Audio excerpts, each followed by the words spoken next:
हाथी की मदद।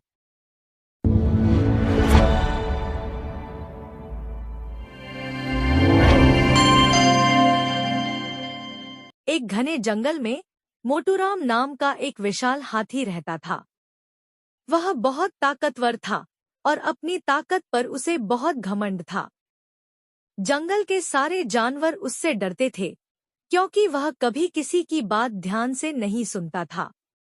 अगर कोई छोटा जानवर रास्ते में आ जाता, तो मोटूराम जोर से चिल्लाता और उसे डरा देता। उसे लगता था कि छोटे जानवर किसी काम के नहीं होते।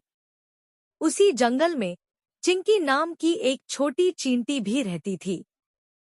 वह मेहनती और समझदार थी। बाकी चींटियों की तरह वह हमेशा सबकी मदद करने के लिए तैयार रहती थी।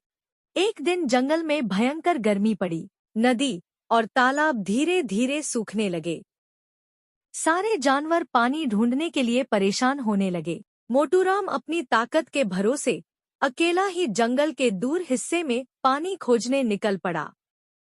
चलते चलते उसे एक पुराना हरा मैदान दिखाई दिया। मैदान के बीच घास बहुत ताजी और मुलायम लग रही थी। मोटूराम खुश हो गया। उसे लगा कि वहां जरूर पानी होगा।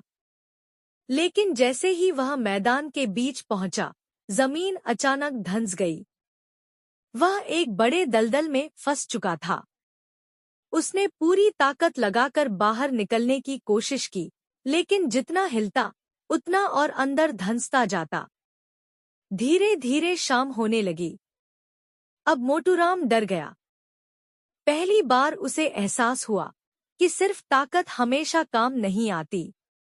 उसी समय वहां से चिंकी चींटी गुजरी। उसने हाथी को फंसा देखा। मोटूराम को शर्म आ रही थी, लेकिन उसके पास मदद मांगने के अलावा कोई रास्ता नहीं था। चिंकी तुरंत अपनी पूरी चींटी टोली को बुलाने दौड़ी।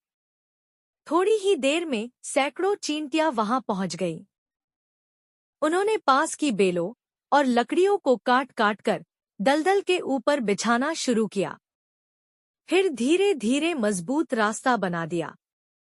मोटूराम ने संभलकर अपना पैर आगे बढ़ाया। थोड़ी मेहनत के बाद वह आखिरकार दलदल से बाहर निकल आया। बाहर आते ही वह थक कर जमीन पर बैठ गया। उसकी जान बच चुकी थी। उस दिन पहली बार मोटूराम को अपनी गलती समझ आई। जिन छोटे जानवरों को वह कमजोर समझता था, आज उन्हीं की वजह से वह बच पाया था। उसने चिंकी और उसकी टोली को धन्यवाद कहा और वादा किया कि अब वह कभी किसी छोटे जानवर को कमजोर नहीं समझेगा। उस दिन के बाद मोटूराम का व्यवहार पूरी तरह बदल गया।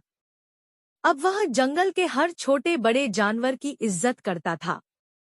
और तभी से जंगल में यह बात कही जाने लगी, अक्ल और एकता ताकत से भी बड़ी होती है।